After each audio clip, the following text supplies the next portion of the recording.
Indo British advanced pain clinic, నొప్పి మాయం, surgery దూరం. For appointments 9155515563. మన సినిమాని ఏ స్వీట్ తో పోల్చి ఇలా ఉండబోతుంది అంటే మనకు ఒక గారె, పులిహోరే,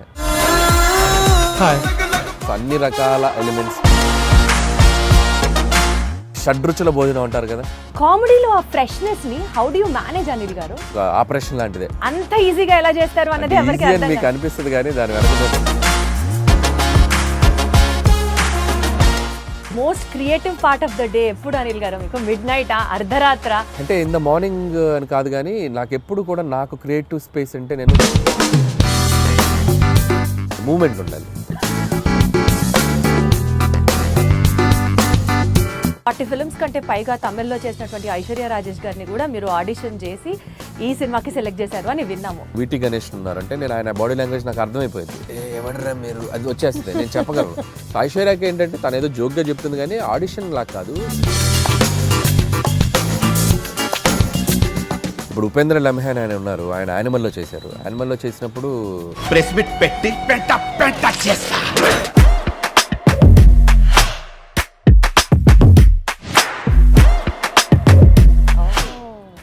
చూసుకొని నేను నరేషన్ ఇచ్చినప్పుడు అతను షాక్ అయిపోయాడు ఉపేంద్ర లమ్హాన్. ఇదేంటి ఈ నాలాగా ఈ నాలాగా కనిపిస్తున్నాడు ఏంటి, ఇన్ఫాక్ట్ నాకంటే బెటర్ కనిపిస్తున్నాడు ఏంటి అన్నారా? మీకు కాంప్లిమెంట్ వచ్చిందా? యా ఈ టోల్ లైక్ దట్. నిజంగా చెప్పండి అనిల్ గారు, మీ లైఫ్లో వైఫ్ సెగ్మెంట్ కంటే ముందు గర్ల్ ఫ్రెండ్ సెగ్మెంట్ ఉందా? తెలుసో తెలీదో మీరు బ్లష్ అవుతున్నారు. లేదు నేను చెప్పలేను.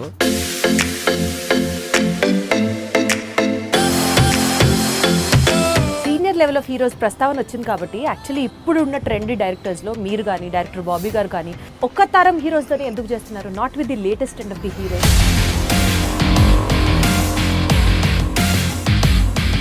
స్టార్స్ వచ్చి మాకు ఇచ్చేది ఆపర్చునిటీ, మేము వెళ్ళి అది అలా కొన్ని జరగట్లేదు. జరగాలంటే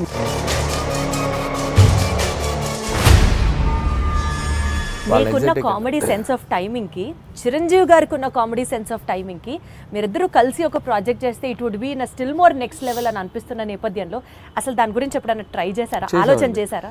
ఒక 2-3 సార్లు అనుకున్నాము. సో బిఫోర్ సంక్రాంతికి వస్తున్నాం కూడా మెటీరియలైజ్ అయ్యేదాకా వెళ్ళి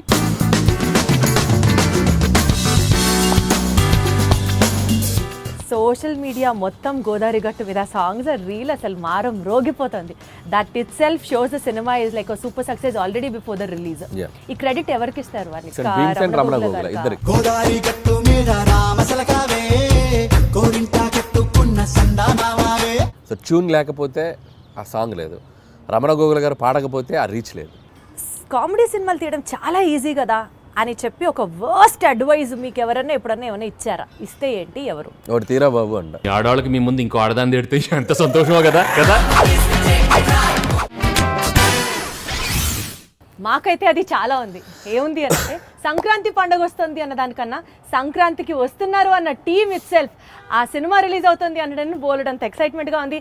and as usual I have with me the one of our favourite directors Anil Ravipudi garu. సంక్రాంతికి వస్తున్న టీమ్ అనిల్ రావుపూడి గారికి నమస్కారం. బాగున్నారా? నమస్తే Deepthi, how are you? Absolutely great, చక్కగా ఉన్నాను. మీరు ఎలా ఉన్నారు? సూపర్. ఏంటి అనిల్ గారు అంత సైలెంట్ గా, అంత కామ్ డౌన్ గా ఉన్నారు? అంటే నీ టోను రీసౌండ్ వస్తుంది నాకు.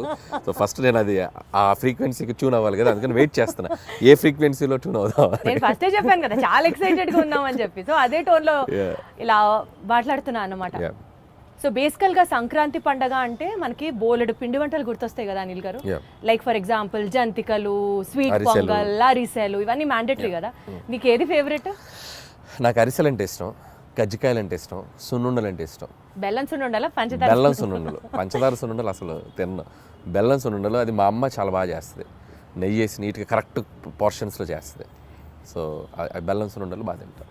సో మన సినిమాని ఏ స్వీట్తో పోల్చి ఇలా ఉండబోతుంది సంక్రాంతికి వస్తే? అంటే మన సినిమాలో అన్నీ ఉంటాయి, ఒక స్వీట్తోనే పోల్చలేను. అంటే మనకు ఒక గారె, పులిహోరే అండ్ ఒక స్వీట్, ఒక దానికి కాంబినేషన్స్ ఉంటాయి కదా. సో అన్ని రకాల ఎలిమెంట్స్ కలిపి ఉంటుంది సంక్రాంతికి వస్తున్నాం. సో ఒక డిష్తో నేను ఒక పర్టికులర్ దీంతో నేను కంపేర్ చేయలేను కాబట్టి షడ్రుచుల భోజనం అంటారు కదా, సో అలా అనుకోండి.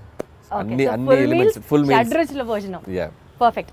సో అసలు మామూలుగా F2 cinema was fun, F3 was super fun, ఇప్పుడు సంక్రాంతికి వస్తున్నాము would be still more a better fun అని అర్థం అవుతోంది బికాజ్ మీరు చేస్తున్న ప్రమోషన్స్ దగ్గర నుంచి చూసుకుంటూ వెళ్తే you have definitely taken comedy to a next level అన్నది అర్థమవుతుంది.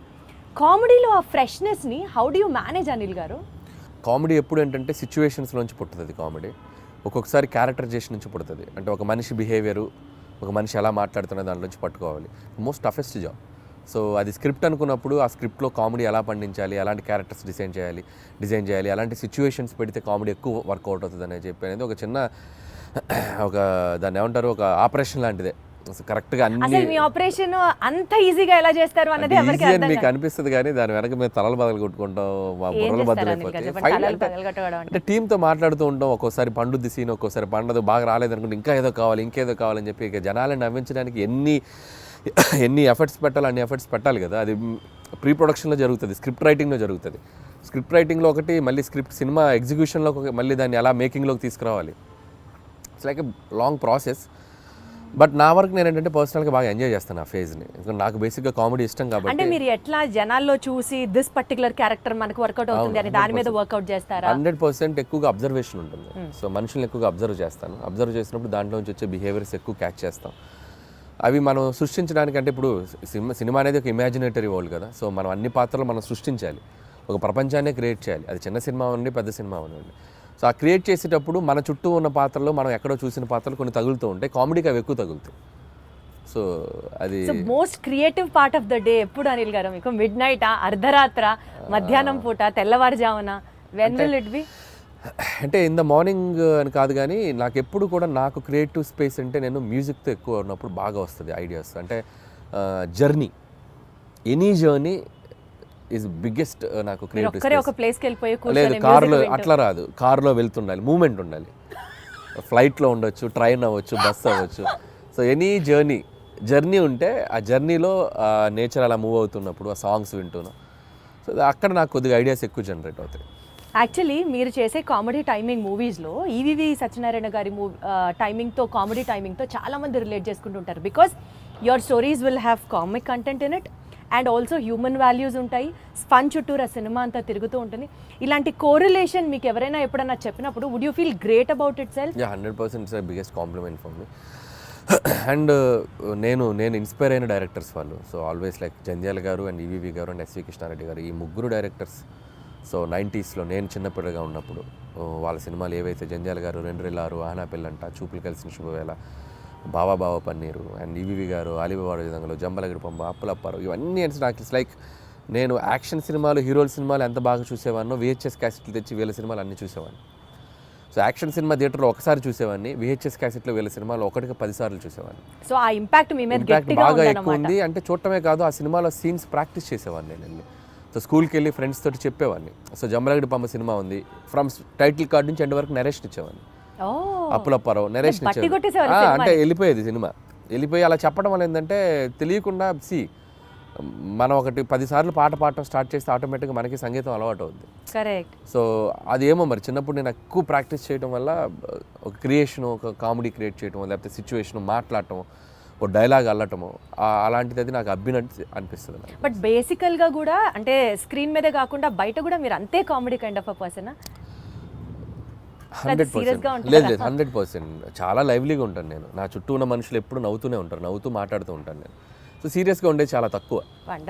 అది బేసిక్గా నేచరే అంత. అది ఉండటం వల్లనేమో అది రిఫ్లెక్ట్ అవుతుంది సినిమాలో. మీరు దిల్ రాజు గారిని కిడ్నాప్ చేశారా, ఆయన మిమ్మల్ని క్యాప్చర్ చేశారా? మీరిద్దరి మధ్యలో బాండింగ్ ఎంత స్ట్రాంగ్ ఉందంటే మీరు ఆయన సినిమాలే చేస్తున్నారా? Any specific reason for that? అదేం లేదండి, కంఫర్ట్. సో లాస్ట్ 8 ఫిలిమ్స్ అదేం లేదు, నేను లాస్ట్ 8 ఫిలిమ్స్లో majority of the films Raju గారితో చేశాను. ఎగ్జాక్ట్లీ. సో 2 ఫిలిమ్స్ బయట చేశాను. అనిల్ సుంకర్ గారితో సరిలేరు, పటాస్ ఫస్ట్ ఎన్టీఆర్ ఆర్ట్స్ చేశాను, తర్వాత షైన్ స్క్రీన్స్ సాహుతో చేస్తాను, నెక్స్ట్ కూడా మళ్ళీ సాహుకి చేస్తున్నాను. సో ఇప్పుడు ఐఎమ్ ఆల్టర్నేటివ్గా ఒకటి బయట చేస్తూ వస్తున్నాను. సో రాజుగారితో ఉండే ప్లస్ పాయింట్ ఏంటంటే ఇట్స్ లైక్ వాళ్ళతో జర్నీ ఉండడం వల్ల లైక్ ఫ్యామిలీ బాండింగ్ ఏర్పడిపోయింది. ఒక ఫ్యామిలీ బాండింగ్ వచ్చినప్పుడు ఏంటంటే నేను ఒక కనెక్ట్ అయితే నేను అంత త్వరగా వదిలిపెట్టే మనిషిని కాదు నేను. సో రియల్ లైఫ్లో అంతే. అండ్ ఎమోషనల్ కనెక్ట్ ఎక్కువ, ఒకరితో కంఫర్ట్ అంటే ఒక కనెక్షన్ వచ్చాక గబుక్కుని ఇంకొకరి దగ్గరికి వెళ్ళలేను నేను, ఓన్ చేసేసుకుంటాను. ఇప్పుడు మళ్ళీ సాహు ఉన్నాడు, షైన్ స్క్రీన్స్ కనెక్ట్ అయిపోయాడు. సో మళ్ళీ అతనితో సినిమాలు చేసి బాగా దిల్ రాజు గారితో కనెక్ట్ అయిన కాన్సిక్వెన్స్ ఏంటి? అంటే ఏం లేదు, పటాస్ సినిమాకి అండ్ ఈ స్టూడ్ ఫర్ మీ. సో అంటే ఎన్టీఆర్ ఆర్ట్స్ బ్యానర్లో చేసినప్పుడు ఆ సినిమా రిలీజ్కి ఆయన వచ్చి అన్ని ఏరియాస్ ఆయనే తీసుకొని కొనుక్కొని ఆయనే రిలీజ్ చేశారు film. So Patas cinema so you always look up to him. Yeah. So ఇప్పుడు ఎన్టీఆర్ ఆర్ట్స్ నాకు ఎంత నిలబడిందో, సో కళ్యాణ్ రామ్ గారు సినిమా నా మీద డబ్బులు పెట్టి తీశారు. అదే సినిమాని మార్కెట్లోకి తీసుకెళ్ళిన వ్యక్తి ఈయన, డిస్ట్రిబ్యూట్ చేసి ఆ సినిమాని అంతే విధంగా జనాల్లోకి తీసుకెళ్ళిన ప్రొడ్యూసర్ ఆయన. ప్రొడ్యూసర్ కూడా డిస్ట్రిబ్యూషన్ కూడా ఉంది కదా వాళ్ళకి. సో అక్కడ నుంచి బాగా ఎంకరేజ్ చేసేవాళ్ళు నన్ను. సో అక్కడ స్టార్ట్ అయింది జర్నీ. తర్వాత ఆల్మోస్ట్ 4-5 ఫిల్మ్స్ అక్కడే చేయటం. సో ఇప్పుడే భగవంత్ కేసరికి బయటకు వచ్చాను నేను. సో సర్లేరుకి ఒకటి బయట చేశాను, భగవంత్ కేసరికి మళ్ళీ షైన్ స్క్రీన్ చేయటం. మళ్ళీ నాకు షైన్ స్క్రీన్స్ కూడా సాహుతో అదే బాండింగ్ ఉంది ఇప్పుడు. సో సాహుతో కూడా ఫిల్మ్స్ చేస్తాను ఇప్పుడు మళ్ళీ నెక్స్ట్. గాట్ ఇట్ 40 ఫిల్మ్స్ కంటే పైగా తమిళ్లో చేసినటువంటి ఐశ్వర్య రాజేష్ గారిని కూడా మీరు ఆడిషన్ చేసి ఈ సినిమాకి సెలెక్ట్ చేశారు అని విన్నాము. అంటే you were so particular about the character, లేదా ఆవిడ చేయగలరా చేయలేరా అన్నట్ట మీకు డౌట్ ఉందా? అంటే ఆడిషన్ అని కాదు కానీ లుక్ టెస్ట్ చేసాం. లుక్ టెస్ట్ చేసినప్పుడు నా భయం ఏంటంటే ఐశ్వర్య రాజేష్ తెలుగు అమ్మాయి, అద్భుతమైన పెర్ఫార్మర్. సో ఒకసారి యాక్సెంట్ ఎలా పలుకుతుందో తెలుసుకుంటే, తన బాడీ లాంగ్వేజ్ నేను అడాప్ట్ చేసుకుంటే, నేను రాసేటప్పుడు నాకు ఇంకా ఈజీ అవుతుంది. సో నేను ఇప్పుడు వీటి గణేష్ ఉన్నారంటే నేను ఆయన బాడీ లాంగ్వేజ్ నాకు అర్థమైపోయింది. ఎవడరా మీరు, అది వచ్చేస్తుంది, నేను చెప్పగలను, మాడ్యులేట్ చేయగలను. సో అలా ఒక్కొక్క హీరో, ఇప్పుడు నరేష్ గారు ఉన్నారు, రాజేంద్ర ప్రసాద్ ఉన్నారు, ఒకసారి వాళ్ళతో నేను పట్టుకున్నానంటే నేను అది ఈజీ అవుద్ది నాకు రాయటానికి. సో ఐశ్వర్యకి ఏంటంటే తను ఏదో జోక్గా చెప్తుంది కానీ ఆడిషన్ లాగా కాదు, తన బాడీ లాంగ్వేజ్ తనది ఎలా ఉంటుందో నాకు రీడ్ అవ్వాలి ఇక్కడ మైండ్కి. సో అందుకని ఒక 2-3 డైలాగులు ఎలా చెప్తుంది, సారీ బా మీరు ట్రైలర్లో చూస్తారు కదా, లవ్ యూ బా, ఆ భావాన్ని ఎలా పలుకుతుంది, యాక్సెంట్ చెప్పగలుగుతుందా లేదా అనేది చూసుకున్నాం. సో బేసికల్గా మీరు మనుషుల్ని స్టడీ చేసేస్తారు, బాడీ లాంగ్వేజ్ని అర్థం చేసేసుకుంటారు. యూ హ్యావ్ దట్ అప్పుడు ఈజీ అవుతుంది. ఇప్పుడు ఉపేంద్ర లమ్హాన్ ఆయన ఉన్నారు, ఆయన యానిమల్లో చేశారు. యానిమల్లో చేసినప్పుడు నాకు విపరీతంగా నచ్చిన క్యారెక్టర్. నేను సందీప్ రెడ్డి వంగతో కూడా దాదాపు చాలాసేపు మాట్లాడి ఆయన నంబర్ తీసుకొచ్చాను నేను. యానిమల్లో ఇంటర్వెల్లో వస్తాడు, బొమ్మలు అమ్ముకునేవాడిని అనుకుంటున్నారా అనేది విచిత్రమైన టైమింగ్ ఉంటుంది అది నాకు భలే చూడగానే భలే అనిపించింది నాకు. అరే భలే పెక్యులర్గా ఉన్నాడు ఇతను అని తీసుకొచ్చి నేను ఆ సినిమా యానిమల్ ఒక 10 సార్లు చూసాను ఆయన బాడీ లాంగ్వేజ్ని క్యాప్చర్ చేసుకోవడానికి. చూసుకొని నేను నరేష్ ఇచ్చినప్పుడు అతను షాక్ అయిపోయాడు, ఉపేంద్ర లమ్హాన్ ఇదేంటి ఈ నాలాగా కనిపిస్తున్నాడు ఏంటి, ఇన్ఫాక్ట్ నాకన్నా బెటర్ కనిపిస్తున్నాడు ఏంటి అన్నారా, మీకు కాంప్లిమెంట్ వచ్చిందా? యా, ఈ టోల్ లైక్ దట్. సో నేను ఆ బాడీ లాంగ్వేజ్ని ఓన్ చేసుకోవడం వల్ల ఆ మిమిక్రీ చేయడం ఒక ఇది ఉంది కాబట్టి నాకు ఈజీ అవుతుంది క్యారెక్టర్స్తో రాయటానికైనా పెర్ఫామ్ చేయించడానికైనా. అప్పుడు నాది వాళ్ళ మీద రుద్దటం కంటే వాళ్ళ దాన్ని బెటర్గా అడాప్ట్ చేసుకుని దాన్ని బెటర్ చేయడం ఉన్నప్పుడు ఎప్పుడు ప్లస్ అవుతుంది. ఏమన్నా స్కెచ్ అసలు ఏమన్నా sketch. Meenakshi such a beautiful heroine. ఇప్పటి వరకు తను చేసిన ఫిల్మ్స్లో తన క్యారెక్టర్కి తగ్గ స్కోప్ రాలేదు అని ఒక చిన్న పాయింట్ ఉండింది. ఈ సినిమాలో how you going to show it to her? So Meenakshi బేసికల్గా వెరీ డెడికేటింగ్గా చేసే అమ్మాయి. అండ్ ఇద్దరు అమ్మాయిలు వెరీ గ్రౌండెడ్. నేను చేసిన అన్ని సినిమాల్లో ద బెస్ట్ యాక్టర్స్ వీళ్ళిద్దరు, I can say proudly. So very down to earth and very friendly, చాలా పెద్ద open statement, very friendly. And like A time చెప్పినా, ఏ సినిమాకి అంతసేపు ఉన్నారన్న, నైట్ ఎక్స్టెండ్స్ అయినా నో కంప్లైంట్స్ అట్ ఆల్. గుడ్డులా కష్టపడతారు సినిమా కోసం ఎంత దూరమైనా కష్టపడేటువంటి మెంటాలిటీ ఉన్న అమ్మాయిలు ఇద్దరు. అండ్ వెరీ జెన్యూన్ సోల్స్ అనమాట. సో అందుకని వాళ్ళకి అందుకే మీరు అన్నట్టు మీనాక్షికి లక్కీ భాస్కర్ తనకి మంచి పాత్ర పడింది, బాగా చేసింది. అండ్ ఈ సినిమాలో కూడా తనకేంటంటే ఐశ్వర్య రాజేష్తో వచ్చేసి ఒక కంప్లీట్ ఇన్నోసెంట్స్, ఒక చదువు రాని ఒక పల్లెటూరు గబ్బలై ఒక వెంకటేష్ గారి వైఫ్గా ఉండి భర్తని విపరీతంగా ప్రేమించి పక్కన ఆడగాలి సోకితే చాలు ఫ్రస్ట్రేట్ అయ్యి పొసెసివ్గా ఫీల్ అయ్యే అమ్మాయి లైఫ్లో. అమ్మో భర్తకి ఒక ఎక్స్ గర్ల్ ఫ్రెండ్ ఉండటం అనేది ఒక షాకింగ్. ఆ అమ్మాయి ఎలా డీల్ చేస్తుంది అనేది ఆ అమ్మాయి క్యారెక్టర్. మీనాక్షిది వచ్చేసరికి దానికి బౌన్స్ అవ్వాలి, ఆ అమ్మాయి క్యారెక్టర్కి బౌన్స్ అవ్వాలి. సో మీనాక్షిది కూడా చాలా మంచి రోల్. అండ్ యాక్షన్ ఉంది, ఫస్ట్ ఒక 10 నిమిషాలు ఆమెకు ఒక ఫైట్ కూడా ఉంది. And police officer role. So glamour wise, cutout wise ఆ అమ్మాయిది కూడా సినిమాకి హెల్ప్ అవుతుంది ఇద్దరు. Got it. సో నిజ జీవితంలో ఉన్న సంఘటనలు తీసుకొని మీరు సినిమాల్లో అంటే the most delicate and sensitive element is what you pick up for your films అనుకుంటే నిజంగా చెప్పండి అనిల్ గారు, మీ లైఫ్లో వైఫ్ సెగ్మెంట్ కంటే ముందు గర్ల్ ఫ్రెండ్ సెగ్మెంట్ ఉందా? ఇవి చెప్తే కాపురాలు కూలిపోతాయి, చెప్పలేము. మీది కూడా లవ్ మ్యారేజ్ అనే విన్నాం. అంటే ప్రతి వాళ్ళకి ఎక్కడో ఒక చోట ఒక లవ్ స్టోరీ ఉంటుంది. అది 10th క్లాస్ నుంచి ఇంటర్లో ఉండొచ్చు, ఇంటర్ టు ఇంజనీరింగ్ ఉండొచ్చు, ఇంజనీరింగ్లో ఉండొచ్చు, లేకపోతే సాఫ్ట్వేర్ మీకు ఎక్కడ ఉందన్నది నేను జాబ్ చేసి ఉండొచ్చు. తెలుసుకోవాలనుకుంటున్నాను. అది నేను అవి చెప్తే ఇక నా లైఫ్ బయోపిక్ నేను తీసుకోవాలి. అనిల్ గారు మీకు తెలుసో తెలీదో మీరు బ్లష్ అవుతున్నారు తెలుసా? లేదు నేను చెప్పలేను. సో మా వైఫ్కి తెలుసు నాకేముందో, కాబట్టి నేను పబ్లిక్గా చెప్పలేను. అండ్ ప్రతి ఒక్కరికి ఉంటుంది. అందుకే నేను తీసుకున్న ఎలిమెంట్ F2 కానీ, అండ్ F2 కూడా ఇట్స్ లైక్ వైఫ్ హస్బెండ్ మధ్య ఉండే క్యూట్ రిలేషన్షిప్లో ఉండే చిన్న చిన్న fun things, problematic things discuss చేయడం వల్ల that become a very very big hit. ఇప్పుడు కూడా ఏంటంటే ప్రతి మనిషి, ప్రతి ఒక మగాళ్ళ లైఫ్ అవ్వచ్చు, అమ్మాయిలకు కానీ ఎక్కడో చోట ఒక పాస్ట్ ఉంటుంది. సో ఆ పాస్ట్ని మనం బ్యూటిఫుల్గా డ్రైవ్ చేస్తే ఎలా ఉంటుంది, సో దానివల్ల ఉండే ప్రాబ్లమ్స్ని ఎలా మనం చెప్తే ఎలా ఉంటుంది అంటే మీ నిజ జీవితాన్ని రెప్లికేట్ లేదు, చేశారా? నా నిజ జీవితం కాదు, ఇది అందరికీ మంది కనెక్ట్ అయ్యే ఎలిమెంట్. సో నాది ఉండేది తక్కువ ఉండొచ్చు, ఇంకోటికి ఎక్కువ ఉండొచ్చు. అంటే మీకంటూ ఉంది, ఎవరికైనా ఉంటుంది అన్న. అందులో మీరు ఉన్నారంటున్నా. నాకు అంత పెద్ద లవ్ స్టోరీ లేదు, అది నా వైఫ్కి తెలుసు కాబట్టి ఇబ్బంది లేదు. నాకు పెద్ద లవ్ స్టోరీ లేదు, అస్సలు లేదు. నాకు లవ్ స్టోరీ ఉంటే ఇప్పటికి నేను 10 లవ్ స్టోరీలు తీయాలి. మీరు గమనించండి, ప్రతి వాడి జీవితం వాడి తీసే సినిమాలో రిఫ్లెక్ట్ అవుద్ది. ఏ డైరెక్టర్కైనా తన పర్సనల్ లైఫ్లో జరిగిన ఇన్సిడెంట్స్ ఎక్కువగా రిఫ్లెక్ట్ అవుతాయి. నాకు మ్యారేజ్కి ఎక్కువ రిఫ్లెక్ట్ అవుతాయి. మీరు గమనించారో లేదు, నేను తీసే సినిమాలో మ్యారేజ్ ఫేజ్ ఎక్కువ ఉంటుంది, హస్బెండ్ వైఫ్ ఫేజ్ ఎక్కువ ఉంటుంది. కాబట్టి అది మెజారిటీ పార్ట్ ఉంది. నాకు లవ్ స్టోరీ ఉంటే ఇప్పటి నేను అద్భుతమైన లవ్ స్టోరీ తీయాలి నేను. మీకు అర్థమైందా? సో కాబట్టి లాజికల్లీ చెప్తున్నాను నేను. సో నా లైఫ్లో కామెడీ ఎక్కువ ఉంటుంది, ఎంజాయ్మెంట్ కామెడీలో ఎక్కువ చూస్తా, సెటారిక్ ఫన్ చేయటం దీంట్లో ఎక్కువ చూస్తాను. కాబట్టి నేను తీసే సినిమాలు ఎక్కువగా ఫన్ బేస్డ్ ఉంటుంది. So I'm fun loving person. కాబట్టి వెంకటేష్ గారికి ఈ స్టోరీ చెప్పిన వెంటనే డిడ్ యూ యాక్సెప్ట్ ఇట్ అండి? అంటే ఈజీగా అనిపించిందా మీకు ఆయనకి చెప్పడం? లేదు, ప్రతి లైన్ వెంకటేష్ గారికి నాకు ఒక చిన్న ఈక్వేషన్, మా ఇద్దరికి ఒక ట్యూనింగ్ ఉంది. సో అనిల్ బాగా తీయగలనే నమ్మకం వెంకటేష్ గారికి ఉంది. వెంకటేష్ గారు నన్ను బిలీవ్ చేస్తారో, ఆయనకి ఎలాగైనా ఒక పెద్ద హిట్ ఇవ్వాలనే ఒక కాన్ఫిడెన్స్ నాకు ఉంటుంది. బట్ ఈ ఆల్వేస్ లైక్ ఎంత ఫ్రెండ్లీగా ఉంటాడో అంతే గైడెన్స్ ఉంటుంది ఆయన నుంచి. సో ఎక్కడ కూడా స్క్రిప్ట్ ఎటువైపు వెళ్తున్నా కూడా అనిల్ అది చూసుకోమ్మా, ఇది చూసుకోమ్మా, ఇది చేయి, అది చేయి అని చెప్పి గైడెన్స్ బాగా చేస్తారు ఆయన. అలా అని వచ్చి నన్ను ఇన్సిస్ట్ చేయరు, ఇది పెట్టు అని ఇన్సిస్ట్ చేయరు. ఆ గైడెన్స్ ఎప్పుడు సీనియర్ యాక్టర్స్ బాలయ్యబాబు గారిని, వెంకటేష్ గారు కానీ, సో వాళ్ళ గైడెన్స్ అనేది ఇన్ని సినిమాలు చేశారు కాబట్టి వాళ్ళు చూడని స్క్రిప్ట్స్ కాదు, వాళ్ళు చూడని బ్లాక్ బాస్టర్స్ కాదు.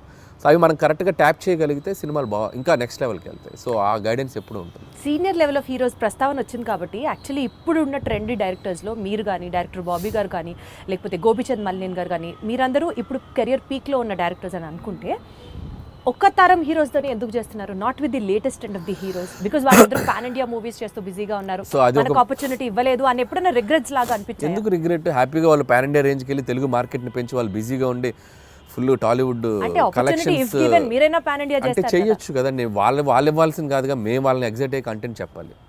వైస్ వర్సా, స్టార్స్ వచ్చి మాకు ఇచ్చేది ఏంటి ఆపర్చునిటీ? మేము వెళ్ళి వాళ్ళని ఎగ్జైట్ చేయాలి. అదే అలా పోనీ జరగట్లేదు. జరగాలంటే మేము వెళ్ళి ఎఫర్ట్స్ పెట్టి ఒక కథ, ఇప్పుడు స్కేల్ పెరిగింది, స్పాన్ పెరిగింది.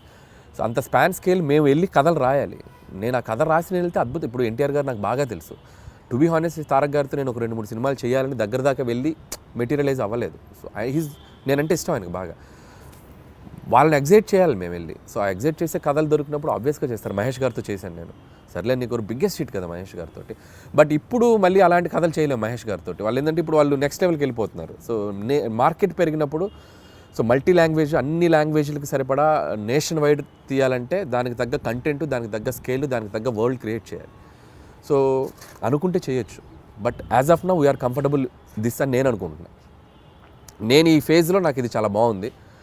ఖచ్చితంగా ఒక 3-4 ఏళ్ళ తర్వాత, 2-3 ఏళ్ళ తర్వాత ఖచ్చితంగా ఎప్పుడొకప్పుడు ప్లాన్ ఉంది, చేయాలిగా. అందరు హీరోలతో చేయాలిగా, ఖచ్చితంగా చేయాలి. చేస్తాం, డెఫినెట్గా చేస్తాం. మనకు అద్భుతమైన హీరోలు ఉన్నారు మార్కెట్లో. మీకున్న కామెడీ సెన్స్ ఆఫ్ టైమింగ్కి, చిరంజీవి గారికి ఉన్న కామెడీ సెన్స్ ఆఫ్ టైమింగ్కి మీరిద్దరూ కలిసి ఒక ప్రాజెక్ట్ చేస్తే it would be in still more next level అని అనిపిస్తున్న నేపథ్యంలో అసలు దాని గురించి ఎప్పుడైనా ట్రై చేశారా, ఆలోచన చేశారా?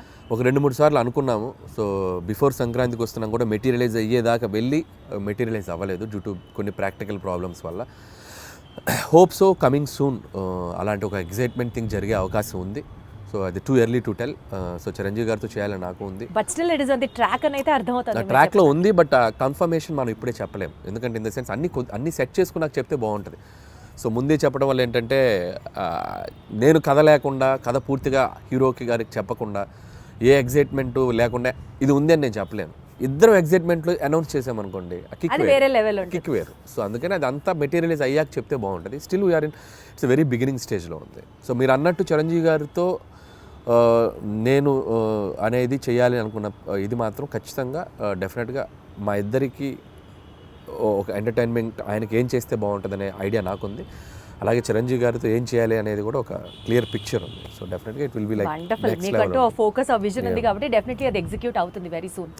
ఈ సినిమా ప్రమోషన్స్ గురించి మాట్లాడితే అంతా యూనిక్గా, చాలా డిఫరెంట్గా ప్లాన్ చేయడం వాజ్ యువర్ చాయిస్ అండి, your idea, in fact your creative part. నేను అంటే ఎస్పెషల్లీ వెంకటేష్ గారు నేను పాట పాడతాను అన్నది ఎవ్రీ ఫిలిం అంటే ఎపిక్ అది. నేను ఇప్పుడు కాదు, ఎవ్రీ ఫిలిం ఆల్మోస్ట్ F3 ముందు నుంచి కూడా, సరిలేరు టైం నుంచి అని చెప్పలేను కానీ F3 దగ్గర నుంచి కూడా భగవంత్ కేసరికి కూడా కొన్ని రీల్స్ చేశాను అమ్మాయిలతోటి, శ్రీలీల కాజల్తో కూడా చేశాను. బట్ ఈ సినిమాకి ఎక్స్ట్రీమ్ చేసాం. అంటే ఈ సినిమాకి క్రియేటివ్ పార్ట్ అంతా మీదేనా ఐడియా? లేదు, టీం ఉంది. I have a team. So digital team ఉన్నారు, వంశీ శేఖర్ అండ్ మనోజ్ టీం ఉన్నారు. బట్ నేను ఎక్కువ పార్టిసిపేట్ చేస్తాను. వాళ్ళు చేసిన దాంట్లోనూ అవి ఇన్స్టెంట్గా నేను క్రియేట్ చేసుకున్నాను. వెంకీ గారు నేను అనుకున్న చేసినవి కొన్ని ఐడియాస్. వాళ్ళు ఏంటంటే నేను ఐడియాస్ చెప్పాక వాళ్ళు డెవలప్ చేస్తారు, వాళ్ళ దగ్గర ఏదంటే నేను ఇంకా బాగా డెవలప్ చేస్తాను. It's like mutual. But most of the time ఏంటంటే నేను ఎక్కువ ఇన్వాల్వ్ అయ్యి వాళ్ళని ఎంకరేజ్ చేస్తూ ఉంటాను. ఇలా చేసుకొని రండి, ఇలా అనుకోండి, ఇలా చేయండి. వాళ్ళు అంతే, అబ్బా అన్న సూపర్ అన్న, ఇది అదిరిపోయిందని ఇచ్చేద్దాం అని చెప్పి వాళ్ళు లైక్ ఇప్పుడు క్యాప్టెన్ ఉంటే ఎలా ఉంటుంది టీంలో ప్లేయర్స్కి, క్యాప్టెన్ ఒక ఎలా ఉంటుంది, అలా క్యాప్టెన్గా నేను వాళ్ళని మోటివేషన్ కానీ వాళ్ళని డ్రైవ్ చేయడం కానీ బాగా చేస్తుంటాను. కాబట్టి వాళ్ళు ఇంకా ఎక్కువ బాగా కష్టపడి పనిచేస్తారు. సోషల్ మీడియా మొత్తం గోదావరి గట్టు మీద సాంగ్స్ రీల్ అసలు మారం రోగిపోతుంది. That itself shows the cinema is like super success already before the release. ఈ క్రెడిట్ ఎవరికి ఇస్తారు? వారిని సో భీమ్సేనండి, 100% భీమ్స్ అండ్ రమణ గోగుల ఇద్దరికి. సో ట్యూన్ లేకపోతే ఆ సాంగ్ లేదు, రమణ గోగుల గారు పాడకపోతే ఆ రీచ్ లేదు. అసలు ఆల్ ఆఫ్ అ సడన్ ఆయన పిక్చర్ లోకి తీసుకొచ్చారు. All of a sudden it became a blast. All of sudden కాదు, ఇట్స్ లైక్ ప్లాన్డ్. ఒక మంచి వాయిస్తో వెళ్ళాలని మేము వెయిట్ చేసాం. ట్యూన్ ఎప్పుడో జూన్లోనే కంపోజ్ అయింది ట్యూన్. సో దాన్ని మేము ఓపిక్గా వెయిట్ చేసి ఎవరితో పాడిస్తే బాగుంటుంది అనుకొని ఫైనల్గా రమణ గోల్ గారు అయితే బాగుండని చెప్పడం. అక్కడి నుంచి భీమ్స్ రమణ గోల్ గారికి టచ్లోకి వెళ్ళి ఆయన ఒప్పుకోవడం. సో బేసిక్గా ట్యూన్ అద్భుతంగా ఉండడంతో రమణ గోల్ గారు కూడా ఈజీగా యాక్సెప్ట్ చేశారు. సో వచ్చాక ఆయన పాడి ఆయన చమక్కులు కొన్ని యాడ్ చేసి రే ఇలాంటి చమక్స్ ఉంటాయి ఆయనవి ఉండటం. ఇట్స్ లైక్ టీమ్ వర్క్, అందరూ అద్భుతంగా. So regular set of questionnaire కాకుండా ఒక చిన్న ర్యాపిడ్ ఫైర్ చేద్దాము. ఫాస్ట్గా టక్కన ఆన్సర్ రావాలి మీరు. Okay, because that it self is rapid fire. హీరోగా చేస్తారా, విలన్గా చేస్తారా? మీకు ఆపర్చునిటీ ఉంటే విలన్గా చేస్తారు. Who is your favourite villain? నా ఫేవరెట్ విలన్ రఘువరన్. ఆ వాయిస్ ని మిమిక్ చేయగలరా మీరు? ఒక్కసారి. శివ శివ శివ శివ వాడేమన్నా దేవుడా, 2 లారీల జనాన్ని తీసుకెళ్ళి చంపేయండి. వేరే లెవెల్ అని గారు మీరు. ఏదో గుర్తుంది అప్పుడు. మీ ఫేవరెట్ పంచ్ లైన్ మీ సినిమాల్లోది, సీక్రెట్ గా మీరు రియల్ లైఫ్ లో మీరు వాడుకునేది ఏంటి? డైలాగా? ఫేవరెట్ పంచ్ లైన్ మీకంటూ పంచ్ లైన్స్ తెగుంటాయి కదా మీ సినిమాలో. పంచ్ డైలాగులు అంటే నా సినిమాలో నాకు అంతేగానే ఫేమస్ కదా, అదే వాడుతుండేవాడిని. అంతేగా అదే వస్తుంది. అంటే మీ రియల్ లైఫ్ లో కూడా మీకు అదే వస్తుంది? జనరల్ కాన్వర్సేషన్స్ లో ఎవరైనా ఏదైనా చెప్పినా అంతేగా అంటూ ఉంటాం. ఓహో, అది మీ ఊతపదం అయిపోయింది. వండర్ఫుల్. అయితే సో అసలు ఇంత కామెడీ సినిమాలు తీసే మీరు లైఫ్లో ఎప్పుడన్నా ఫుల్ ట్రాజడీ, ఎమోషనల్, కళ్ళమ్మటి నీళ్ళు వచ్చే సినిమా ఎప్పుడన్నా తీస్తారా? తీయలేను. అంత ఆలోచించారేంటంటే? అంటే తీద్దామా అని అక్కడ దాకా వెళ్ళా, తీయలేని అనిపించింది, మళ్ళీ వచ్చా తీయలేనని చెప్పా. మీరు మీ సినిమాల్లో ఏదన్నా ఒక రోల్ యాక్ట్ చేయాలి అని అనుకుంటే మీకు మీరు ఏ రోల్ డైరెక్ట్ చేసుకుంటారు? నా సినిమాలో రోలా? నాకు ఏమన్నా అన్ని చూసారా అడిగిన క్వశ్చన్ కానీ అర్థం. అన్ని సినిమాల్లో అన్ని క్యారెక్టర్స్ బాగానే ఉంటాయి.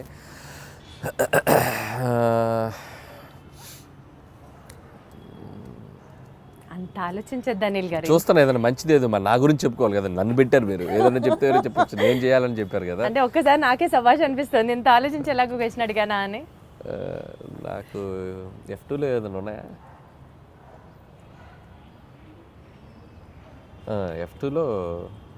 F2లో రఘుబాబు గారి రోల్ బాగుంటుంది నాకు.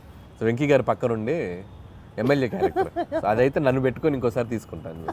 అది బాగుంటుంది. వాళ్ళిద్దరు మంచి కెమిస్ట్రీ కూడా బాగుంటుంది. కరెక్ట్ సూట్ అవుతుంది కదా పర్ఫెక్ట్ గా. వండర్ఫుల్. సెట్ లో హ్యాండిల్ చేయడానికి హీరోస్ బెటరా, హీరోస్ ఈజీయా, లేకపోతే కామెడియన్స్ ని హ్యాండిల్ చేయడం సెట్ లో కష్టమా? నాకు అందరితో ఒకటే ఈక్వేషన్, హీరో అయినా కమెడియన్ అయినా అందరితో బాగుంటాను నేను. They love me, I love them. అందరితో ఒకలా ఉంటుంది, ఒకరు ఎక్కువ ఒకరు తక్కువ చెప్పారు అనిల్ గారు, ఏం చెప్పారు. సో యూజువల్లీ మీరు ఒక సినిమాకి టైటిల్ పెట్టేటప్పుడు స్క్రిప్ట్ ఫస్ట్ చూస్తారా, లేకపోతే క్యాచీ టైటిల్ కావాలనుకుంటారా? క్యాచీ టైటిల్ ఆలోచిస్తాం, స్క్రిప్ట్కి సంబంధం లింక్ లేకపోయినా అవ్వాలని ఆలోచిస్తాం. అది లింక్ అవ్వాలి. స్క్రిప్టా క్యాచీ టైటిలా? Catchy title. ఇప్పుడు జీవితాంతం బతకడానికి కావాల్సినంత డెలిషియస్ ఫుడ్ ఒకవైపు, బ్లాక్ బస్టర్ సినిమాలు ఒకవైపు, ఈ రెండిట్లో ఒకటి చూస్ చేసుకోవాలంటే ఏం చేస్తారు? Blockbuster films. అంటే ఫుడ్ లేకపోయినా పర్లేదా? ఓకే, సినిమా అనేది నాకు ఎనర్జీ కిక్. అది సినిమా. మీ రియల్ లైఫ్లో విలన్ ఎవరు? నా రియల్ లైఫ్లో విలన్ నేనే. ఎందుకు? ఒక్కొక్కసారి నాకు ఆ సందీప్ రెడ్డి వంగలాగా ఉండాలనిపిస్తుంది. నాకు రియల్ లైఫ్లో అతనిలాగా బోల్డ్గా ఎవరన్నా ఏదైనా కౌంటర్ చేస్తే అవతల వాళ్ళు క్వశ్చన్ అడిగే వాళ్ళు కూడా వణికేలా మాట్లాడతాడు. So that is the character. I love him. అలా ఉండాలనిపిస్తుంది. అప్పుడు నాకు విలన్ నాకు రాదు అలా ఉండడం.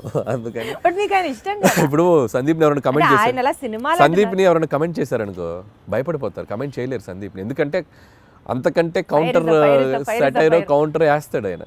సో అది మనకు రాదు. అందుకని అనిపిస్తుంది ఒక్కోసారి, బా నీకు నువ్వే విలన్ రా, నువ్వు అలా ఉండలేవు అనిపిస్తుంది. సో డెఫినెట్లీ ఈ ఫీలింగ్తో మీరు తర్వాత అలాంటి క్యారెక్టర్ని ఇంబైబ్ చేసుకుంటారేమో అనిపిస్తుంది. చూద్దాం, బట్ నా వల్ల కాదు. బేసిక్గా నా నేచర్, నేను అలా ఉండలేను. ఇప్పుడు మీకు ఒక సూపర్ పవర్ ఉందనుకోండి, మీ గురించి గాసిప్ చేసుకునే వాళ్ళ దగ్గరికి వెళ్ళి వినాలనిపిస్తుందా మీకు? లేకపోతే పాస్ట్లోకి వెళ్ళి ఏదైనా ఒక సీన్ని రీమేక్ చేసి బెటర్ చేయాలి అని అంటే వుడ్ యూ డూ దాట్? ఈ రెండిట్లో ఏం చేస్తారు? గాసిపింగ్ వినాలనిపిస్తుంది నాకు. ఎవరైనా చెప్తే వెళ్ళి ఒక చెవి వినాలనిపిస్తుంది. ఏం మాట్లాడు మన గురించి బయట వాళ్ళు ఏం మాట్లాడుకున్నారు, పొరుగింటోళ్ళు పక్కింటోళ్ళు అనే ఇంట్రెస్ట్. అలా మీ గురించి ఎవరైనా ఏమైనా మాట్లాడుకున్నది మీ చౌదాకా వచ్చింది? రాలేదులే కానీ, బట్ తెలుసుకోవాలంటది మన గురించి, మన వెనక ఏం మాట్లాడుకుంటారో తెలుసుకోవాలంటది. మీరు గాసిప్ చేస్తారా? అయితే నేను తక్కువ చేస్తారు. గాసిపింగ్ చేయని మనుషులు ఎవరు ఉండరు. ఎందుకంటే హ్యూమన్ బీయింగ్కి ఫస్ట్ మాట్లాడుకునేదే గాసిపింగ్. అదేంటి ఇదేంటి అనే మాట్లాడుకుంటాం మనం. లేకపోతే కాన్వర్జేషన్స్ ఎక్కడ జరుగుతాయి? ఏదో ఒక థర్డ్ పర్సన్ డిస్కషన్ జరగాలి కదా. సో కామెడీ సినిమాలు తీయడం చాలా ఈజీ కదా అని చెప్పి ఒక వర్స్ట్ అడ్వైజ్ మీకు ఎవరైనా ఎప్పుడన్నా ఏమైనా ఇచ్చారా? ఇస్తే ఏంటి? ఎవరు? ఒకటి తీరా బాబు అంట. ఎవరైనా ఇస్తే సరే బాబు. మీకు ఎవరైనా ఇచ్చారా? నాకు ఎవరు ఇవ్వలేదు పాపం. కామెడీ సినిమాలు తీయటం ఈజీ అని ఎవరు అనలేదు, కానీ తీయడం చాలా కష్టం. అలా ఎవరైనా తీయమని మీరు అన్నట్టు అంటే మాత్రం ఒకటి తీసి చూపించు బాబు అంటే నేను అంతే కదా, ఒకటి తీసి చూపించు బాబు, ఒకసారి నవ్వించు బాబు. నవ్వించడం చాలా కష్టం అండి. And you are an expertise in it చెప్పాలి అని అంటే. ఒక డాన్స్ సీక్వెన్స్ ని కొరియోగ్రాఫ్ చేయడానికి ఇష్టపడతారా? ఒక ఫైట్ సీక్వెన్స్ ని యాక్షన్ డైరెక్ట్ చేయడానికి ఇష్టపడతారా? డాన్స్ సీక్వెన్స్ ని కొరియోగ్రాఫ్ చేయడానికి ఇష్టపడతాను. Dance sequence and choreograph. అదే డాన్స్ సీక్వెన్స్ ని కొరియోగ్రాఫ్ చేయడానికి ఇష్టపడతాను. మీరు రీసెంట్ గా ఒక డాన్స్ చేశారు బ్లాక్ బ్లేజర్ వేసుకొని. సోషల్ మీడియాలో కింద కామెంట్స్ మీరు చూసారో చూడలేదో, హీరో మెటీరియల్. చాలా మంది అంటున్నారు అలా సోషల్ మీడియాలో, బాగానే అంటున్నారు కానీ, బట్ ఇప్పట్లో మనకు ఆలోచన లేదు. బట్ ఆ వైబ్ ఎంజాయ్ చేస్తున్నాగా ఆఫ్లైన్లో. ఇప్పుడు సో టీవీకి వెళ్ళినా ఎక్కడికి వెళ్ళినా సరదాగా డాన్సులు చేస్తూ I'm capturing my age, I'm capturing my look in the library పెట్టుకుంటున్నానుగా. సో ఒక 10 ఏళ్ళ తర్వాత వెనక్కి తిరిగి చూసుకుంటే, సో వేసుకోవాల్సిన సూట్లు, వేసుకోవాల్సిన హెయిర్ స్టైల్స్ అన్నీ క్యాప్చర్ చేసి యూట్యూబ్లో పడేస్తున్నా. ఇంకా నేను హీరోగా చేయాల్సిన పనేముంది? లేదు కదా. ఆ ఫీలింగ్ కూడా లేకుండా నాకు నేను ఇలా కనిపించామరా మనం బాగానే ఉన్నాం కదా అనిపించుకోవడానికి అన్ని వేషాలు వేసేసాం. ఇంకేంటి? అట్లా కాదు, జెన్యూన్ గానే జనాలు నిజంగా అంటున్నారు hero material. It's not my cup of tea. Because you also dance so good అండి. అదే అంటే దానికి హీరో అవ్వాల్సిన పనేం లేదు. సో ఏదైనా మంచి ఫ్యూచర్లో ఆఫ్టర్ 6-7 years ఏదైనా క్యారెక్టర్ ఆర్టిస్ట్గా యాక్టర్గా చేయాలని ఉంది నాకు. హీరో అనేది ఇట్స్ లైక్ చేస్తారన్నమాట. యాక్టింగ్ చేస్తాను చాలాసార్లు చెప్పాను. I'll become an actor but not like a hero. Hero అనేది it's like a big responsibility. So చాలామంది ప్రొడ్యూసర్స్ అందరి అంటే ఒక మార్కెట్ని నువ్వు నిలబెట్టాల్సిన బాధ్యత ఉంటుంది హీరో మీద. అంత బాధ్యత నేను పెట్టుకోను. It's like too heavy for me. Actor అనుకోండి, పెయిడ్ హాలిడే వెళ్ళిపోయి క్యారవాన్లో కూర్చోండి, సరదాగా ఆ రోజు ఎంజాయ్ చేసి వచ్చేయచ్చు. మన మీద ఏం బరువు బాధ్యతలు ఉండవు కదా. అంతే కదా. సో మీ ఫేవరెట్ కో స్టార్ ఎవరు? నా ఫేవరెట్ కోస్టార్ అంటే నేను యాక్టర్ని అయితే కోస్టార్ అని చెప్పగలను. నా ఉద్దేశం ఏంటంటే పనిచేసిన వాళ్ళు వెంకటేష్ గారు యాజ్ ఆఫ్ నౌ. ఇప్పుడు ఈ సినిమాకి ఇప్పుడు బాలకృష్ణ గారితో పనిచేసినప్పుడు బాలకృష్ణ గారు. సచ్ ఎ డిప్లొమాటిక్ ఆన్సర్ ఇది. నేను అలాగే పనిచేస్తాను, టు బి హానెస్ట్ అలాగే పనిచేస్తాను. నేను పనిచేసి వన్ ఫేవరెట్ అన్నట్టుంటారు కదా, ఆల్ టైమ్ ఫేవరెట్ అన్నట్టుంటారు కదా. ఆల్ టైమ్ ఫేవరెట్ అంటే నాకు ప్రతి యాక్టర్తోనూ all best moments I have. Even Raviteja గారితో అలాగే బెస్ట్ మూమెంట్స్, కళ్యాణ్ రామ్ గారి దగ్గర నుంచి. నేను డిప్లొమాటిక్ అని చెప్పట్లేదు, ఎవ్రీ వన్ ఇప్పటికీ నాతో అంతే ఫ్రెండ్లీ వైబ్లో ఉంటారు. సో ఎవరిని నేను సైడ్ చేయలేను. Got it. ఆల్ స్టార్స్ నాతో పనిచేసిన, ఈవెన్ మహేష్ బాబు గారు స్టిల్ ఆయన ఒక 20-25 మినిట్స్ మాట్లాడుకుంటాం ఫోన్లో, ఎప్పుడు కాల్ చేసిన, ఆయన ఎప్పుడు ఫ్రీ ఉన్నప్పుడు కాల్ చేసిన అదే వైబ్ ఉంటుంది. సో నేను వెంకటేష్ గారిని కలిసినప్పుడు అదే, బాలయ్య బాబు గారు ఇప్పుడు ఏదన్నా కూడా ఫోన్లో మాట్లాడతారు. సో పాయింట్ ఏంటంటే అల్టిమేట్ గా everybody loves you so much. Everybody loves you at same amount of love వస్తుంది నాకు. సో నేను అంతే ఇస్తున్నాను, నాకు అంతే వస్తుంది. కాబట్టి నేను ఎవరిని తక్కువ చేయలేను. సపోజ్ మీరు ఒక డెజర్టెడ్ ఐలాండ్ లో ఉన్నారు, రొమాంటిక్ స్టోరీ రాస్తారా, కామెడీ స్టోరీ రాస్తారా? డెజర్టెడ్ ఐలాండ్ లో ఎవ్వరు లేరు, ప్రశాంతంగా ఉన్నారు, such a key note on your script. So కామెడీయే వస్తుంది అక్కడ. అక్కడ కూడా నా కామెడీ. కష్టాలు తెలుసుకుంటూ నా మీద నాకు జోకులు వేసుకోవడం తప్ప, నేను బతకాలంటే నాకు నేను ఎనర్జీ ఇచ్చుకోవాలి కదా. అమ్మో, దీంట్లో చాలా డెప్త్ ఉంది అనిపిస్తుంది ఏంటి అనిల్ గారు? అంతే కదా మరి. లైఫ్లో ఎప్పుడు మనం స్ట్రగుల్లో ఉన్నప్పుడు just crack joke on your self అంతే. మనల్ని మనం లైట్ చేసుకుంటేనే మన స్ట్రగుల్ నుంచి బయటకు రాగలం. అసలు మీరు స్ట్రగుల్లో ఉన్నారా అన్నది ఇక్కడ పాయింట్. ఇప్పుడు అందరికీ మీరు అన్న సిచ్యువేషన్లో, అంటే ఒక డెజర్టెడ్ ఐలాండ్ అంటే ఎవరు లేకపోతే అది బిగ్గెస్ట్ స్ట్రగుల్ కదా. ఒక మనిషి ఒంటరిగా బతకడం అన్నంత స్ట్రగుల్ ప్రపంచంలో ఎవరికి ఉంటుంది? నువ్వు ఉండు, ఒక ఒంటరిగా ఒక 2 రోజులు ఉండి ఎవరు లేకపోతే. డెజర్టెడ్ ఐలాండ్ కాదు, నువ్వు స్వర్గంలో అయినా పెట్టు, నువ్వు వెళ్ళి హెవెన్లో పెట్టు, ఒక్కడే బతుకు, హెవెన్లో 2 రోజులు బొక్కలో హెవెన్ అని చెప్పి వచ్చేస్తాను. అంతే కదా. Wonderful. So coming back to the movie thing, 10th game changer release అవుతుంది, 12th డాకు మహారాజ్ రిలీజ్ అవుతుంది, అండ్ 14th సంక్రాంతికి వస్తున్నాం రిలీజ్ అవుతుంది. టెన్షన్ ఉందా ఈ కాంపిటీషన్లో ఎలా పర్ఫామ్ చేస్తాము అని? సో టెన్షన్ లేదు. జనాలు డబ్బుల్ని దాచుకొని మరి why they have to see Sankranthiki Vasthunam. So already మేము ఆడియన్స్కి ఏం చేస్తున్నాము, ఏం చూపించబోతున్నాం అనేది క్లియర్గా చెప్పేసాం. సో మా ఆడియన్స్ మాకు రావడానికి సిద్ధంగా ఉన్నారనే నమ్మకం ఉంది. సో అలాగే మిగతా సినిమాలకు కూడా దేర్ సెట్ ఆఫ్ ఆడియన్స్ వాళ్ళకున్న. రామ్ చరణ్ గారి గ్లోబల్ స్టార్, ఆయనకున్న ఇమేజ్, ఆయనకున్న స్టార్డమ్, ఫ్యాన్ ఫాలోయింగ్, ఈ హ్యావ్ హిస్ ఓన్ స్ట్రెంగ్త్. అలాగే బాలయ్య బాబు గారు కంప్లీట్ మాస్ యుఫోరియా ఉన్న హీరో. సో ఆయన సెట్ ఆఫ్ ఆడియన్స్ ఆయనకున్నారు. మాది ఒక బుల్లి మార్కెట్, మా గోల్లో మేము ఉన్నాం కాబట్టి సో భయం లేదు. అండ్ సంక్రాంతి నాకు ఇది 3వ సంక్రాంతి. సో ప్రతి సంక్రాంతికి ఒక కాంపిటీషన్ ఉంటుంది. సో నా వరకు నేను సర్వే అవుతూనే వస్తున్నాను. సో 2 సంక్రాంతులు కూడా బీభత్సంగా ఆడినాయి నా 2 సినిమాలు. సో ఈసారి కూడా ఒక సేఫ్ బెట్లోనే ఉన్నానని అనిపిస్తుంది. ఆ 2 సినిమాలు కూడా అద్భుతంగా ఆడాలి, నా సినిమా కూడా బాగా ఆడాలి. Super duper. Very diplomatic answer, but still you wanted, but still everyone wants, whole industry wants that. Absolutely. అందరం బాగుండాలి, అందులో మేము ఉండాలి అన్నట్టు. So good luck to you Anil garu, more power to you, super power to you. ఈ cinema super success అవ్వాలని కోరుకుంటున్నాను. All the very best.